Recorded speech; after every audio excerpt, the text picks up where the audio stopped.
Right, so I'm about to go in for my shoulder surgery now, so I want to be prepared by mixing my shake. So when I have to fast before I go in, so I want to make sure that as soon as I come out, I get my nutrients in me needed to recover as soon as humanly possible. So in some hospitals, mostly in Europe, they actually give glutamine to burn victims, wound victims, and that's why we take glutamine, because when we're in the gym, we are creating damage within our muscle fibers, we're creating little wounds, so we need to recover as soon as humanly possible, because that will dictate our performance. So this is no difference. I'm going to have a fresh wound from this operation, so I need to recover as soon as humanly possible. So I'm going to be having higher amounts of glutamine over the next 4 weeks, and I want to make sure that I recover with the fastest digesting protein humanly possible. So that's why I've got MicroPure whey protein isolate here. So I'm getting this prepared now for once I come out, because I want to make sure that I have this straight away. So I'm going to have 1 scoop of the whey protein isolate. I'm going to have 2 scoops of fermented glutamine. I'm going to be going higher on glutamine now for the next few weeks. Now, post-workout, obviously, as I always say, you need fastest digesting protein possible. So I'm going to be taking in, obviously not a post-workout shake like Recaged, because I'm not going to take the creatine and the beta power. So I'm sticking to the anytime protein. So there you go. I'm ready to rock and roll now. Hey, just so you guys are aware, I'm about to have my surgery now, but this morning I got up very, very early, before 4 o'clock, and got my leg workout in and cardio. I was tight on time, so I combined them both, a little bit of high intensity interval training with my legs. So I started off with leg extensions, and then I started doing the jumping split squats in between my sets. Once I'd done 4 sets there, I went on to squats, and I did like jumping. I don't know how you describe them. I basically go down to my knees and then I jump up onto my feet and then back down. You would have seen them in my Man of Iron video series. I did that. And then I did stiff-legged deadlifts, and I was doing burpees in between those sets just to keep things intense. Then I went and did some abs. I did them on a medicine ball. And the way that I was doing this, I learned this from Tito. So I was on my back like that, and I'd twist to the left, and then I'd twist to the right to really target the obliques. And in between those sets, the tire was there, so I just flipped the tire back and forth, and that was pretty much my workout. And then when I came back home, I hit the bag for a little while, then I'd jump onto the curved treadmill, sprint on there, back to the bag, and I was just going back and forth, and that was my session this morning. So what'd you do? You woke up and worked out? Tell me the time you woke up and worked out, well, what you've done since before you 4 came o'clock, here. and then I was working out by, I don't know, about 4:45 or something. So start over, say I woke up. Yeah, I woke up this morning about, 3:45 or something, and I was working out by about 4:45. And my session didn't take any longer than 45 minutes. It's quick, intense, and got my ass back and started in more cardio. Now what'd you eat? No food this morning. Fasting, buddy. Fasting. So I've been doing that every day this week. I've been control fasting.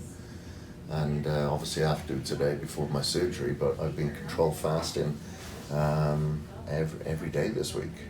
And so this is a piece of piss. This is easy because it's just a normal day. So then you had some tea this morning as well? I had some tea. I had some autophagy, which promotes your autophagy. So I had some bergamot, had some green tea, had some cinnamon in there as well. And I just had my jug with my glutamine, my BCAAs, and my hydrocharge. Maybe I'm not supposed to have that, but I always have that. Well, I haven't. Yeah, you'd love it. Oh, I bet I would. I bet it's green and beautiful. Very, very green. And full of hobbits. Oh, really? Yeah, very short people. Well, my dad's family. That I told her made me get better, so this is from Kinley Bean. Oh, that's so sweet. I hope your surgery goes well, and I hope you get better. Love, Kinley. That's awesome. Oh, thank you so much. So is this supposed to be me with the big butt? No, that's your sling from your Oh, shoulder. that's my sling. And your crazy brown mohawk and hazel eyes. That's She kept cool. asking me, what's your favorite color? What color is his eyes? I'm like, I don't know if I've been close enough to check his eye color. And this I is don't know. her? Yeah. That's awesome. Blue eyes and I'm blonde glad that's not my butt and that's the sling instead. So I've been told I got junk in my trunk. That's awesome. That you'll have to thank her so much hair. for that. She told me to give you a big hug too, but we'll wait till the camera's turned off before that happens. Yeah. So after he comes back from surgery, he's going to be a bit woozy. The medications that we use to sedate him are going to be still in his system, even though you'll be awake. They're going to make you feel uncomfortable. They cause nausea. We wouldn't want you to vomit. So I would say give it about an hour and a half to 2 hours where, you know, those medicines are going to be cleared out of your system. You're not going to feel dizzy or woozy anymore, hopefully within that time frame. And at that point, it'd be a good point to refuel your body, break that fast and get some glutamine on board. Your protein, you know, that hydrolyzed, you know, reed cage should be a good choice, or the new whey protein. I brought the whey protein with me. Yeah, Whey that's good isolate. too. But what if, let's say if I come out and I don't feel sick, would you still suggest not taking? I would probably hold off on the whey protein, just because even though you may not feel sick, those meds are still going to be in your body, and I just wouldn't want you to get nauseous. But if you know what though, like, I don't have a crystal ball, so if you wake up and you're like, dude, I feel great, I'm famished, I'm hungry, like, go for it. Yeah, you're all right. It took me, when I had surgery, it took me, you know, wake up time. I might have had some saltine crackers or something right when I got awake, just to kind of give me some carbs, some glucose. Drive home, I felt terrible. I was pretty sick. Got home, slept for like 45 minutes to an hour, woke up and was able to start eating and drinking after that. So it was about a 2 hour window after I came through. Okay. And that's just from personal experience. What about water? Yeah, you can start drinking water right So away. could I possibly have some glutamine in that water? Oh, yeah. Then? Yeah, Okay. yeah. I'll have maybe glutamine straight away. Yeah, Then. yeah, I'd say that's a good start. Okay. All right. Cool. I just wouldn't want you to have anything heavy on your stomach to where it makes you feel like you gotta pee.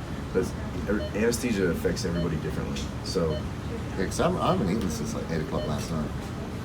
And I did a big cardio, and I did a cardio and leg workout. train legs this morning, yeah, you're gonna be, yeah. So probably sooner rather than later, but and if you throw up, it's not the end of the world. Give it a half hour, try again. Yeah. That's all right. Yeah, what's always good happen? Yeah, it's not the end of the world. So Just threw up in the service car. So. yeah, yeah, man, you be good. Do you have questions about what we're planning to do? I have no questions. No, I think you've explained pretty much everything. So, you know, I mean, first of all, we're going to go look around the hole inside your shoulder. We're expecting to find a couple things. Okay, one is, at least on the MRI scan, and this is based on your complaints and your exam and so forth, is that looks like your posterior labrum's torn back here, so I expect we'll be repairing that. All right. The rest of the inside of the shoulder joint looks okay on the MRI scan and on your X-ray, so I don't think there's going to be much else to do inside the shoulder joint. The big question I have, well, there's two questions I have. One is this rotator cuff tear that you have up in here. You know, on the MRI scan, that appears to be what we call an interstitial tear, kind of a tear that seems to be within the tendon as opposed to the top of the tendon beginning to tear, or the underside of the tendon tear. It's kind of tearing within the tendon. And generally when we see that, and that's hurting, and I think really most of your pain is coming from that. We have one or two options of what to do. One is kind of leave it alone. We trephinate it or stick it with a needle to try and get blood flow in there and try and get it healed. But in my experience, in kind of the high demand, younger patient, which is where you fall in that category, usually that continues to tear, all right? And we do that and you're fine for a while, then a year from now you're back in with basically the kind of same complaints. And so normally what we do is what we call complete that tear. We kind of take it down, kind of clean it up of all the kind of damaged tendon, and then repair it back down to the bone. And that, frankly, is going to be the most that's going to be the part of the operation that's going to take you the longest to recover from and get back to do what you want to do. Now, the other question is your AC joint right here. And I know you've had a problem with that, or not a problem with it, you haven't had problems with it, but you had an injury to that, it's been a little bit abnormal for a while. On the x-ray, it's definitely abnormal looking, and the MRI scan is quite abnormal looking. And the fact we gave you that injection and it took about 40–50% of your pain away tells me that there's an element of that causing your pain. And again, in my experience, I've had several patients that are like you, that are high demand, and we do all these other things, and they come back a year later and they say, now I hurt right there, okay? And so while we're in there, I think taking that joint out is going to be probably in your best interest. I showed your MRI and your x-rays to my 3 partners and asked them what they would do, and they all said, oh, I'd take that out. I'd take the joint out for sure. Now, that's another operation, okay? And there's always things that are not ideal. And when we do see some issues with this where we take the end of that bone out and it destabilizes the joint a little bit, people have pain with it, okay? More people seem to have pain from the arthritic changes than the potential risk of destabilizing it. But in the high demand athlete, usually when I do that, we've learned that we like to do that open, where we make a little incision here to take that out. There's 2 reasons for that. There's little bone spur up here, which you can feel, okay, when you feel that.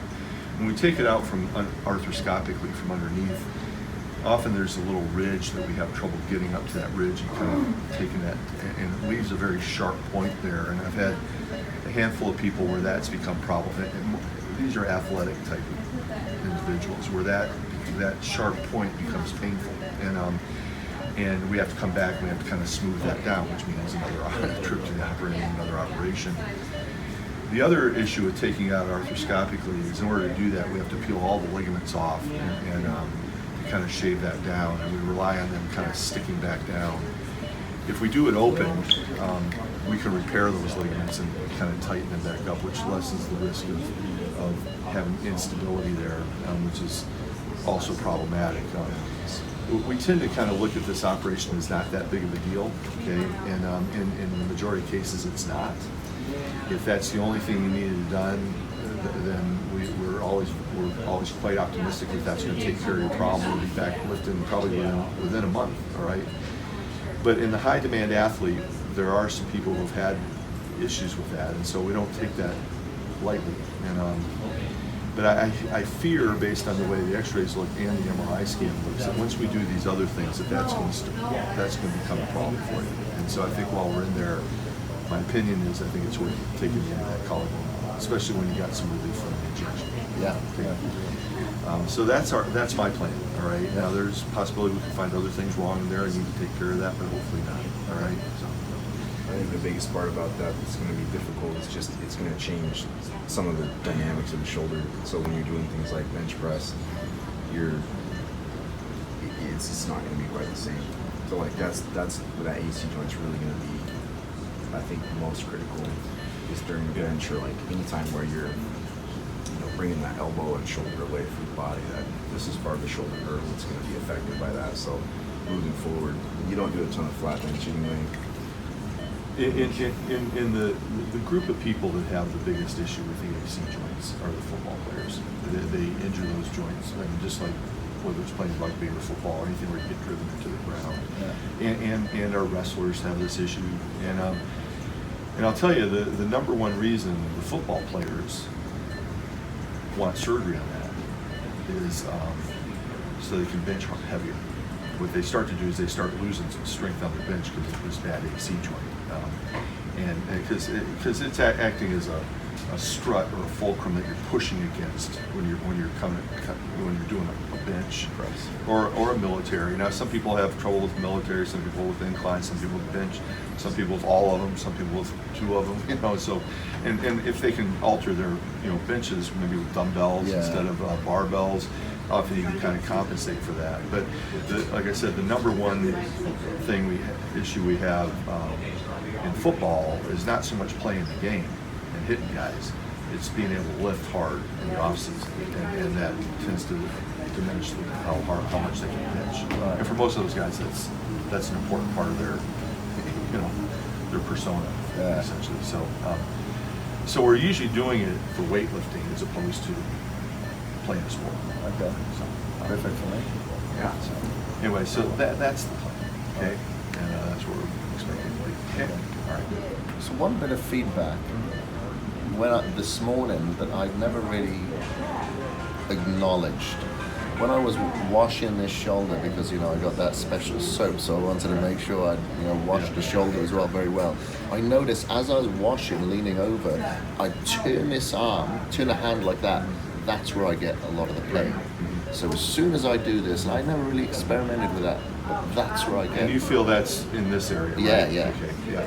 That's that. I feel that now. That's more than likely the rotator cuff. Impingement. Yeah.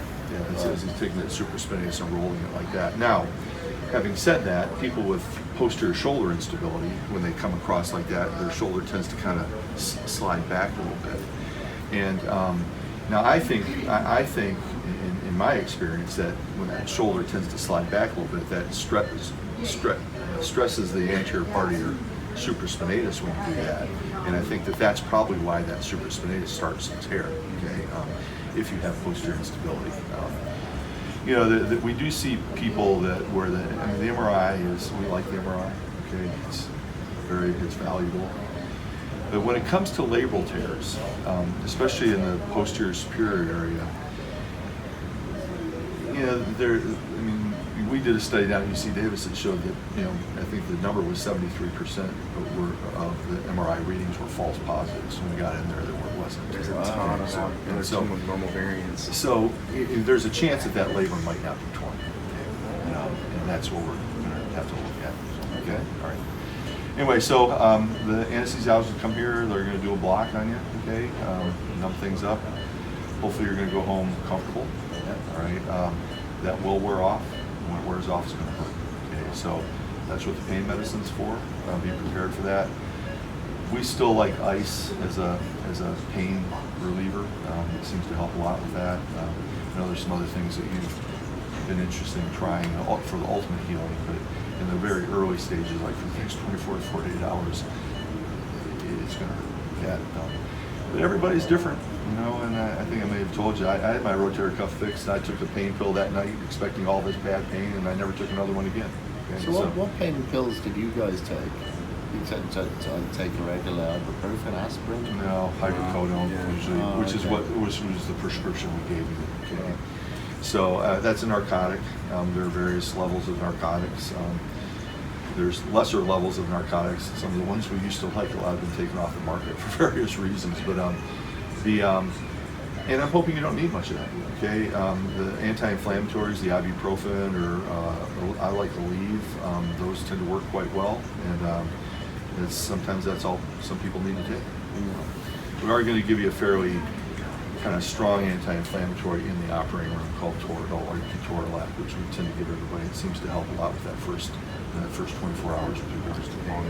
And there are some people that will take that as their pain medicine afterwards. The problem is it does have some kidney toxicity, and so if you take it, they'll only give you a prescription for 5 days, and they won't give you any more. So, and that's associated with any kidney toxicity. I mean, you're healthy and so forth. That the risk of that is very slim. But we give that to basically everybody in the operating room. Okay. I think I took pain meds for the first 24 hours and maybe the next morning after, and I was okay with that too. It's uncomfortable still. Like I still wasn't happy, but You deal with it. Yeah, I mean, look, it's going to hurt. The only way you can totally get rid of pain is with anesthesia, which means you're not going home under it. yeah, your eyes will be closed. So the pain medicines are analgesia to help reduce the discomfort, and whatever we can do to do that, whether it's ice or whether it's the anti-inflammatories or the narcotics for a short period of time. So, tomorrow, the day after surgery, once you have, so when you go home, your arm is going to be kind of useless. It's going to be paralyzed, basically. Some people don't like that feeling. Okay?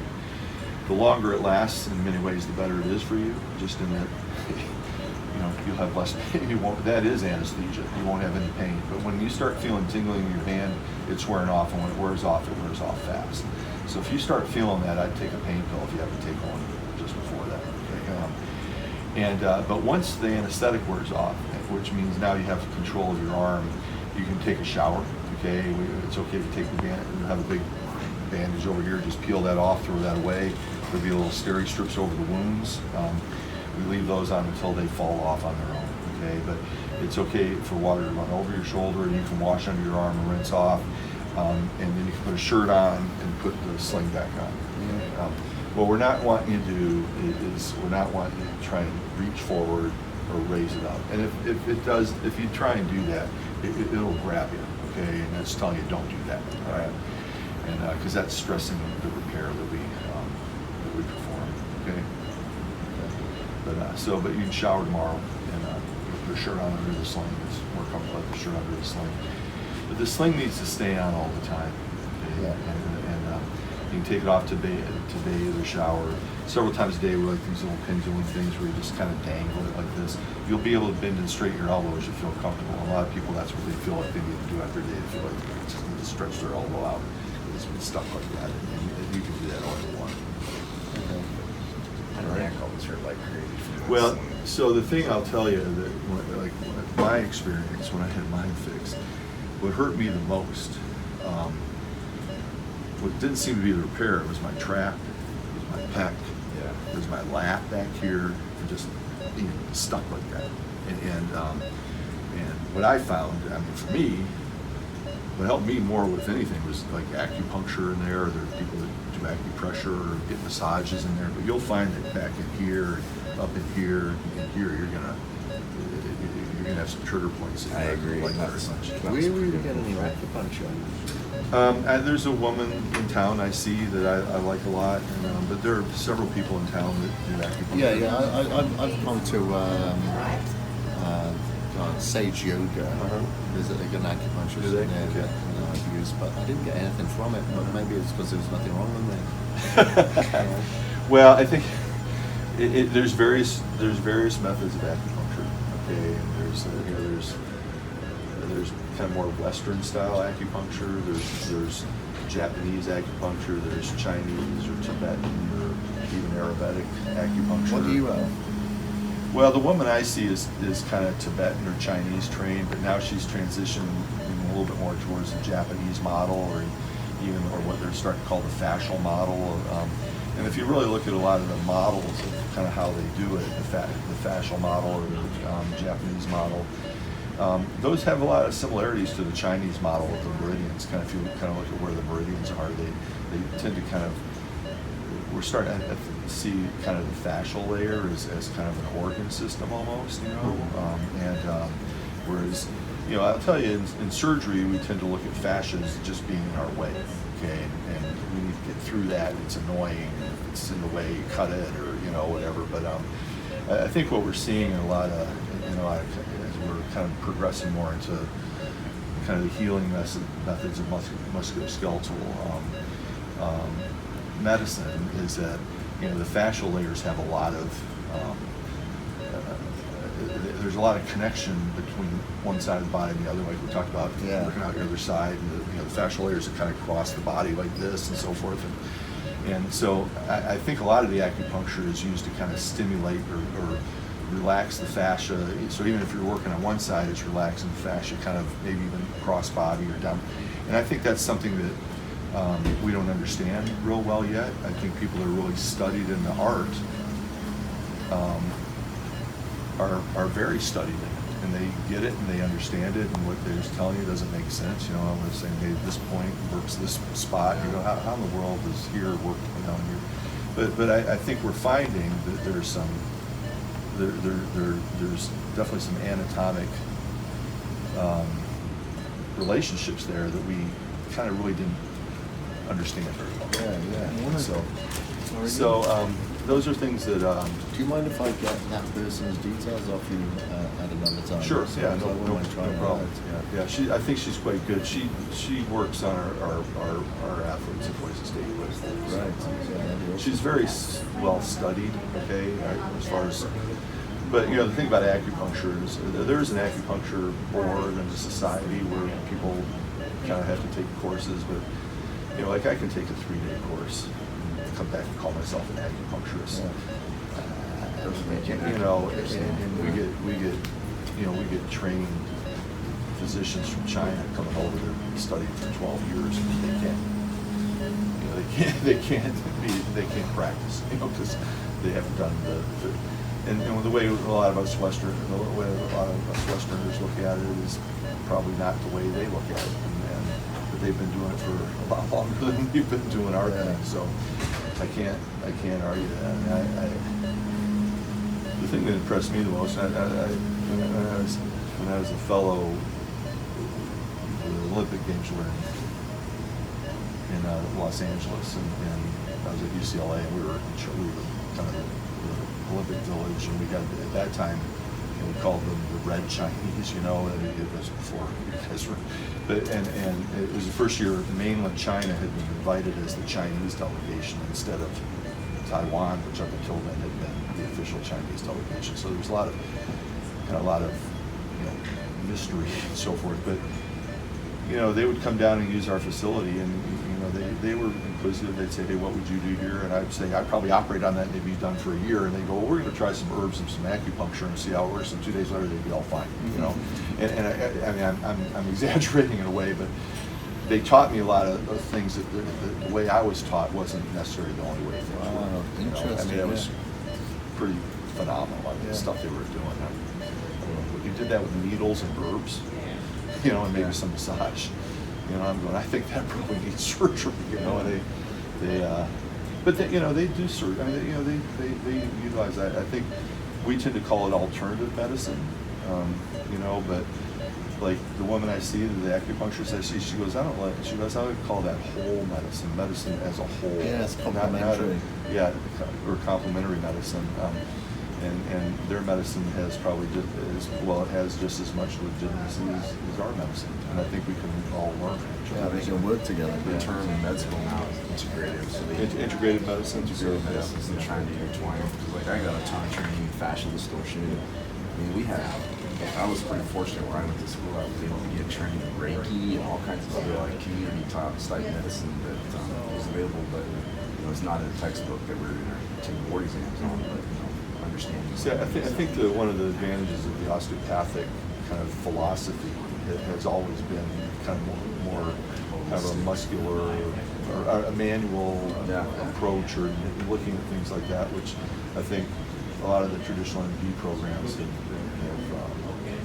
kind of they've been dismissive of that. And but I learned early on, for me, again, personally, my father was a football coach. And when I got hurt, when I had a cold or something, I went to the pediatrician who was an MD, but when I got hurt, I didn't get close to the MD, I'd go to the osteopath, because they were going to be the ones who get me back on the field. The MD told me to tell you, take 6 weeks off and take it easy, you know, during the middle of the season, that doesn't cut it. And they'd have you back, because they would do what we're doing now. You know, in the training room, you know, but that, you know, back then it was kind of, that stuff doesn't work, but it does.